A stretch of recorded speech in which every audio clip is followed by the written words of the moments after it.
ఈ లెక్క చెప్పేటువంటి పరంపరలో ఆయన అంటాడు, నా శరీరమును లేకుంటే నా ప్రాణమును నాకెంత మాత్రమును ప్రియమైనదిగా ఎంచుకుంటలే. సర్వకాల సర్వావస్థల్లో నేను ప్రభువుకు లెక్క చెప్పడానికి ఇష్టపడుతూ వస్తున్నాను. ప్రభు నన్ను ఎప్పుడు పిలిచినా పర్వాలేదు.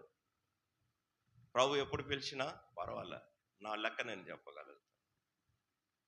నా లెక్క నేను ఒప్పచెప్తాను అంటే అర్థం ఏంటంటే, అకౌంటెన్సీ ఎవరైనా చదివింటే మీకు బాగా జ్ఞాపకం వస్తుంది. అకౌంట్స్ క్లోజ్ చేసేటప్పుడు కింద లాస్ట్‌లో ఫైనల్ అకౌంట్ సెటిల్మెంట్ అప్పుడు డబుల్ లైన్ గీస్తారు.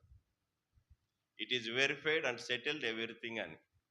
డబుల్ లైన్ గీసినారనుకో, there is no more alterations. దాంట్లో ఇంకా సరి చేయడానికి ఏమీ ఉండదు. ఒకసారి లెక్క చూసుకున్నా, మళ్ళా సరి చేసుకున్నా, అకౌంట్ సెటిల్ అయిపోయినాయి. ఇక account is cleared and finalised అని. అదే ఇక్కడ చెప్పేటువంటి మాట.